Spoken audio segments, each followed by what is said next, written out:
tiene que ver un poco la formación del lado científico que tengo. Okay. En el sentido de que siempre aprendí que aprender era bueno. Soy nieto de maestros de escuela, además. Siempre saber más es mejor que saber menos. Aprender a leer y escribir es mejor que no saber leer y escribir, ¿no? Es decir, y saber más. Es decir, la ciencia no tiene ningún problema. A nadie se le ocurre plantear que porque has estudiado demasiado vas a perder la espontaneidad, digamos. Es una cosa que no entra en la cabeza de nadie. Entonces, durante tanto tiempo nos hemos movido los artistas en un mundo de misterios, digamos, ¿no? Es decir, porque es muy bonito pensar en el pensamiento mágico y pensar que somos realmente únicos, pero es lo mismo que pensar que somos eternos. Es otra manera de huir a la... Pensar que uno es único, que lo que se le ha ocurrido es como una especie de conexión divina. Estás ahí juntando en 3 disciplinas las 3 descripciones de la negación de la muerte, que es el libro que leíste, ¿no? Sí, el arte, el amor, de repente lo que estás contando, porque y la religión, porque eso... También lo que dice el reggaetón, nadie te lo va a hacer como te lo hago yo, que es la premisa básica del reggaetón, digamos, ¿no? Es decir, pues no, señores, eso solo lo dice alguien que ha tenido muy poca experiencia sexual, digamos, ¿no? Es decir, en cuanto empiezas a ver en la vida, la inspiración esa, solo cree que la inspiración del artista es una cosa como así, es una especie de aura que le cae musa, encima a alguien que no se dedica a eso, digamos, ¿no?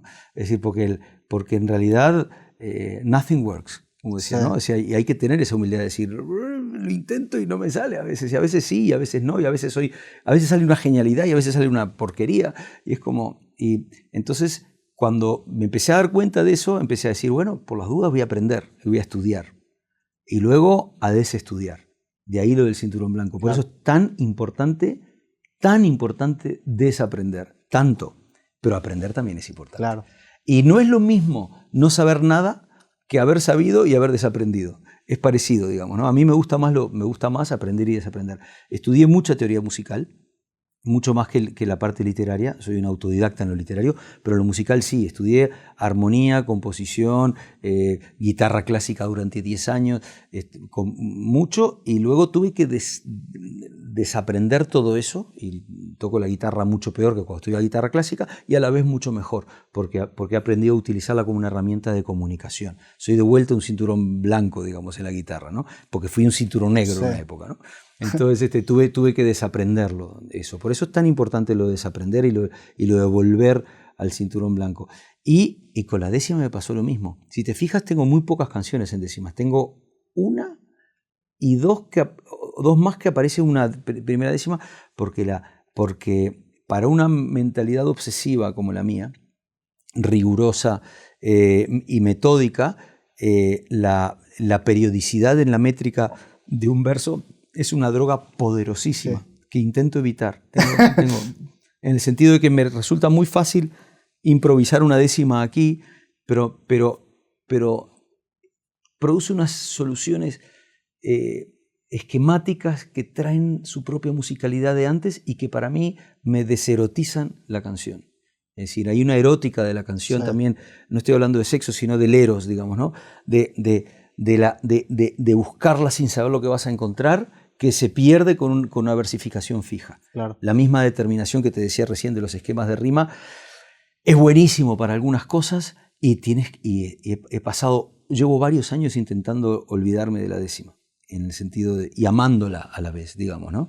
Es decir, como intentando no empezar una canción y romper la periodicidad, ¿no? Es decir, tengo mucha tendencia a la periodicidad, tengo una tendencia a la simetría muy grande, que es una enfermedad como cualquier otra, digamos, ¿no? Justamente sobre el tema de aprender mucho, me llama la atención lo que dices, porque este espacio me ha permitido hablar con mucha gente especialista en muchas disciplinas, y yo me he dado cuenta que la conversación se acaba volviendo como un turismo de las estructuras mentales de la persona que tú tienes enfrente. Entonces, independientemente si es un músico o si es un científico, a la hora que te explica tus ideas, la arquitectura que sigue él para construirlos se acaba apareciendo entre las diferentes disciplinas, y te acabas dando cuenta que las áreas de conocimiento, a fin de cuentas, o la división que existe entre ellas es arbitraria, todo es conocimiento humano, y empiezas a encontrar esos patrones que muchas veces acaban siendo hasta patrones físicos, en el sentido de que, por ejemplo, la relación entre la música y las matemáticas acaban siendo condicionados por elementos que muchas veces tienen que ver con la física. O sea, las leyes físicas hacen que ciertos patrones funcionen y ciertos no,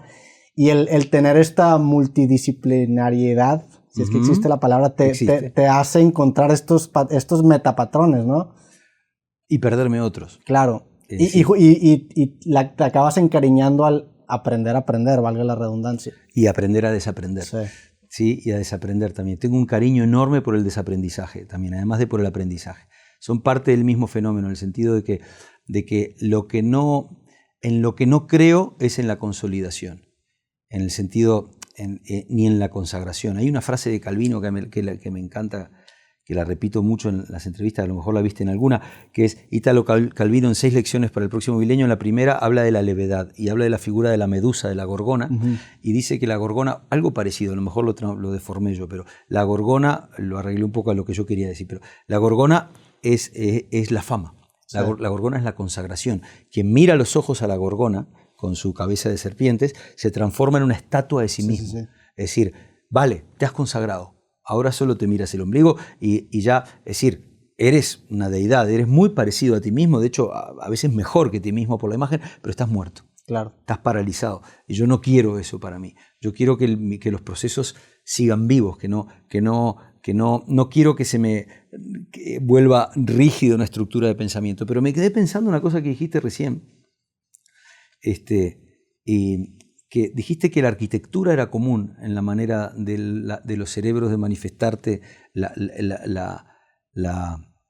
sí, o sea, que encontraba que ciertas estructuras mentales en distintas disciplinas acaban teniendo los mismos patrones, ¿no? O sea, por ejemplo, no sé, la simetría que hay en un acorde mayor se puede representar geométricamente con ciertas figuras, o incluso en el tema de la programación hay un protocolo que se llama TCP/IP, por ejemplo, que lidia con la congestión de datos y está muy modelado con la forma en la que las hormigas transportan la comida. Entonces hay ciertos patrones que por leyes físicas estamos condenados a repetir. Digo, todo el Fibonacci, por ejemplo, musicalmente también es representado. Sí, también.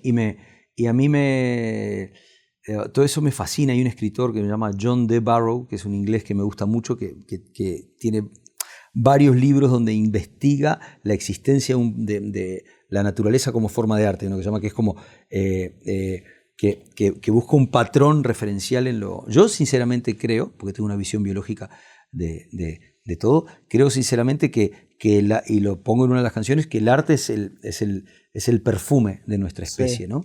El arte es el... El plumaje del pavo real también le decías, ¿no? Claro, ¿no? Pero el arte es el... hay una que se llama Amor al Arte que dice, el arte es es el perfume de la simiente o algo así, digamos, ¿no? Como que la genética, digo, que nosotros como entidad de ladrillito que se empieza a construir sobre ladrillito, luego empieza a autorreproducirse y luego sale del agua en el mesoproterozoico y conquista la Tierra, y luego adquiere conciencia de sí misma y luego esa conciencia produce algo artístico.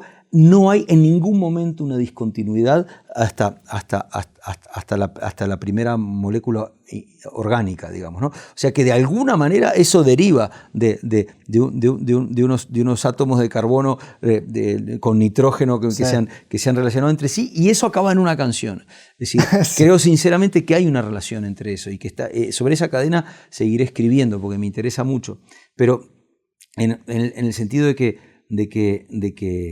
venimos de ahí. Pero lo que yo te preguntaba de la arquitectura, porque a veces yo pensaba que la arquitectura diferenciaba las cabezas en cuanto a la manera de manifestarlo, pero es decir, el continente que es la arquitectura, y me preguntaba si no era el contenido lo que es común, y no el continente. Cada persona que tenemos todos un contenido común, como podrá ser y que tenemos maneras diferentes de establecer edificios para contarlo de repente. Por eso cuando insististe tanto en la arquitectura, eso me da a pensar más que es una proyección tuya, que sos una persona también con mucha tendencia a la simetría, y con mucha o sea, tú te refieres que hay distintos estilos de arquitectos que construyen ideas de cierta manera. Que me refiero a que cada disciplina es una arquitectura, y que cada disciplina es un continente. Y lo que quizás no varía no es tanto el continente como lo que hay dentro. Lo que estamos de vuelta oyendo a ver qué es lo que nos constituye como especie, como seres humanos. Y que la manera de contarlo, que de repente llegas, la herramienta en realidad es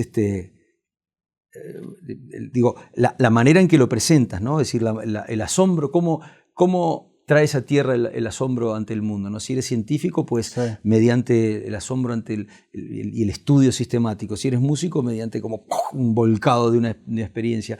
Pero claro, yo le llamo arquitectura a cada una de esas maneras de volcarlo y le llamo lo que hay dentro al continente, pero en realidad puede ser terminológico. Quizá a lo que me refiero es más a las bases teóricas a lo mejor de cada disciplina que se asemejan mucho, porque sí me da la impresión de que son piezas extrapolables y aplicables a otro lado. Sí, sí. O sea, de hecho las grandes innovaciones en las áreas de conocimiento acaban, o muchas veces acaban surgiendo cuando alguien de cierta área aplica ese conocimiento y ese patrón a otra área y acaba siendo muy disruptivo, ¿no?